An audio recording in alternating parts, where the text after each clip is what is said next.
Anytime I talk to a Florida fan about this Miami game that they're going to be playing in week 1, the first thing they tell you with why they're going to beat the Hurricanes is that, well, they're playing in the swamp, right? And I want to talk to you guys about the big lie Florida fans are throwing out there entering this week 1 game against Miami.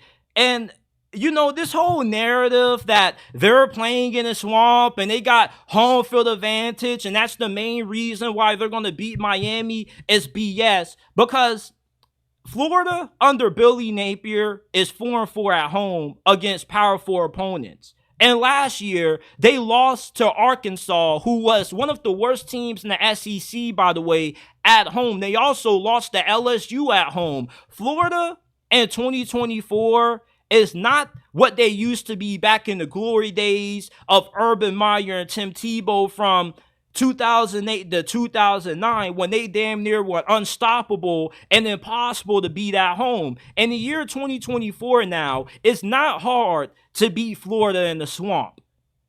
Some Gator fans are making it seem like they're on this 3-year winning streak at home when Miami is more than equipped to be able to win this game no matter where it will be played at. No matter if you were playing this in a neutral site setting or with it being played in a swamp, Miami still has a great chance to win because Billy Napier is 2-10 against ranked opponents during his time being a head coach at Florida.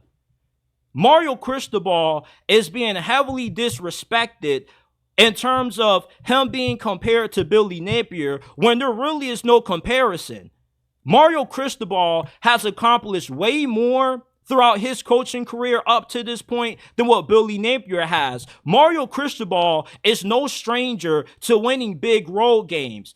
When he was at Oregon, he went on the road and beat Ohio State, who was the 3rd-ranked team in the nation at that time, and Columbus, being down 2 of his best players that year. He's won the Pac-12 championship. He's won the Rose Bowl. You can try to demean his resume all you want to because he did it in the Pac-12, but no matter what, his resume, his achievement still standing. He's more accomplished as a head coach than what Billy Napier is. Billy Napier sucks against ranked teams. Mario Cristobal has a pretty decent record against top 25 opponents. Let's not get this misunderstood that Miami is the more talented team than what Florida is entering this game. And we make it seem like Miami is traveling from the West Coast to play Florida when they play in the same state. The humidity is going to be too tough for Miami to handle. What's the difference between the humidity in Gainesville and the humidity in South freaking Florida? If anything, South Florida is more scorching hot than what it is in Gainesville. Miami is a Florida team. They play in the same state. Them playing in the swamp is not going to be a big adjustment. They practice in these conditions all off season, all throughout spring, all throughout fall camp. They are more than prepared to beat Florida in the swamp. Cam Ward should torch Florida's secondary. Florida addressed their secondary through the portal. They bring in Aja Turner, who was a starter at Washington. You also got Cormani McClain. I don't know if he's even going to suit up for this game, but their secondary was a big liability last year. Not only were they lacking talent at corner and safety outside of Castell, who was a SEC freshman All-American, but they had a lot of blown coverages with assignments due to Austin Armstrong being their defensive coordinator. Now, if this defense takes the next step under Austin Armstrong and they are night and day better this season than what they were year 1 under him, then this definitely could be a secondary that could slow down Miami's passing attack. But Cam Ward is one of the most efficient quarterbacks in college football. He was putting up great numbers at Washington State when Washington State had nobody. Washington State didn't have a single NFL wide receiver that Cam Ward was throwing the football to. And Florida fans are extremely underrating how good Cam Ward is. Some of y'all need to stop putting on this facade that you've been watching a lot of Cam Ward footage, because you're lying. You mean to tell me that you were up at 1 o'clock, 12 o'clock in the morning on the East Coast watching the Washington State Cougars play? Stop the cap, man. Be honest, you were not up that late watching Cam Ward play at Washington State. Most of you guys are going to get your first glance of how good Cam Ward is when he ends up torching and setting this Florida defense on fire. Miami is super deep at wide receiver. They got a great offensive line. And you also have Damian Martinez at running back. So let's say Florida does have the ability to slow down the pass somewhat. Miami can throw a curveball at them and start going to pound town on the ground with Damian Martinez. He was the second best running back out of this transfer portal cycle, only second to Quinshon Judkins. He was putting up fantastic numbers at Oregon State. You give him a Miami offensive line sharing a backfield with Cam Ward, he's going to absolutely punish Florida's run defense. And their run defense was a huge problem last year. In football, we all know that no quarterback can win without good protection up front.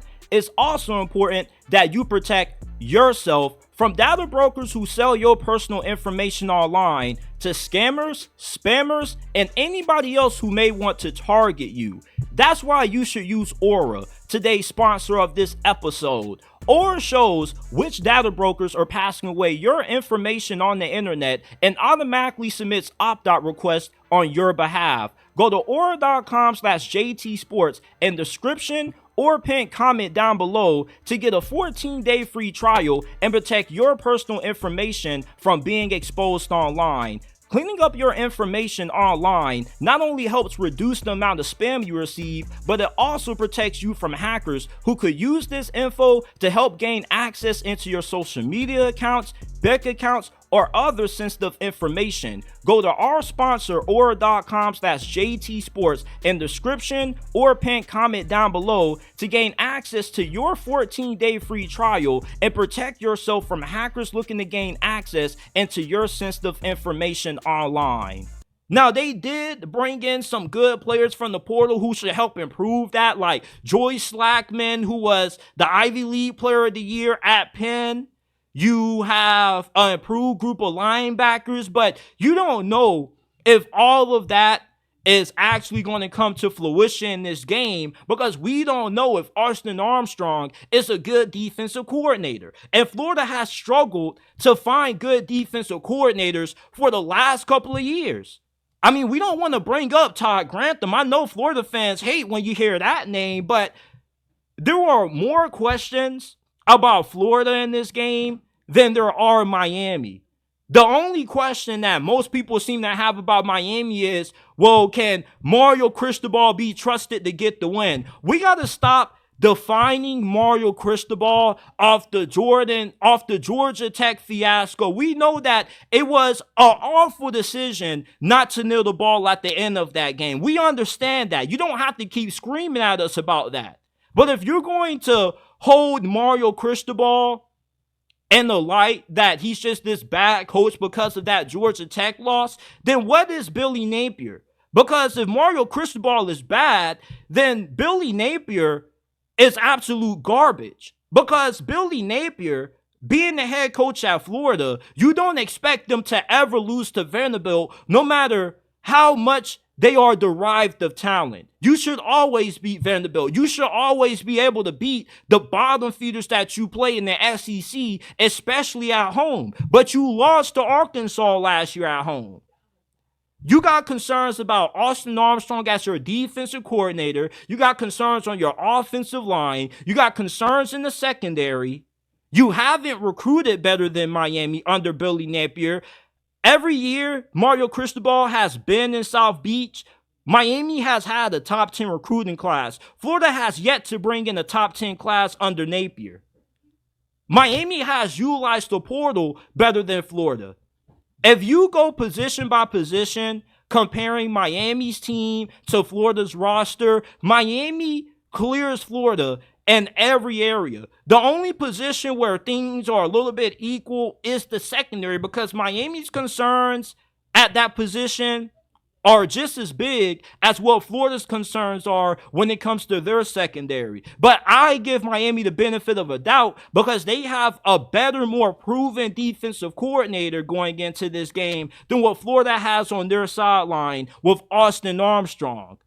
Mario Cristobal doesn't call the plays, Shannon Dawson does, and he's a pretty good offensive coordinator.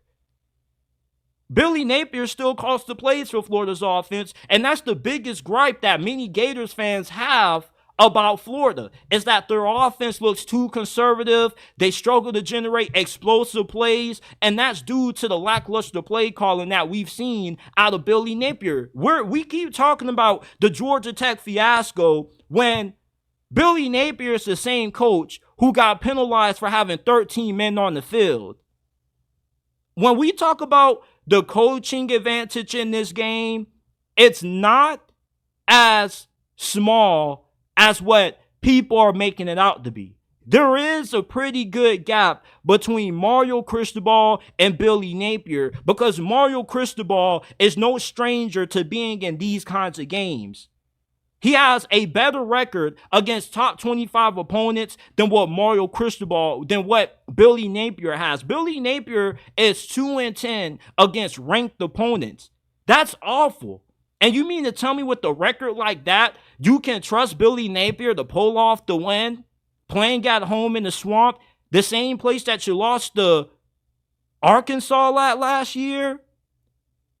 Playing in the Swamp isn't going to save Florida from the butt whooping that they have coming to them this Saturday. There is a Category 5 hurricane that is about to come through the Swamp and absolutely tear that stadium up to shreds, because after this game, Miami's going to do Florida a favor. They're going to show everybody, including that fan base and the guys in that organization, that Billy Napier isn't the guy. And if you lose to Miami, think about the pressure that you're going to have going into that UCF game. If you go 0-2 against your two biggest competitors in the state, you got no choice but to fire Billy Napier, because you don't want to risk embarrassing yourself, losing to DJU in Florida State and going 0-3 in state.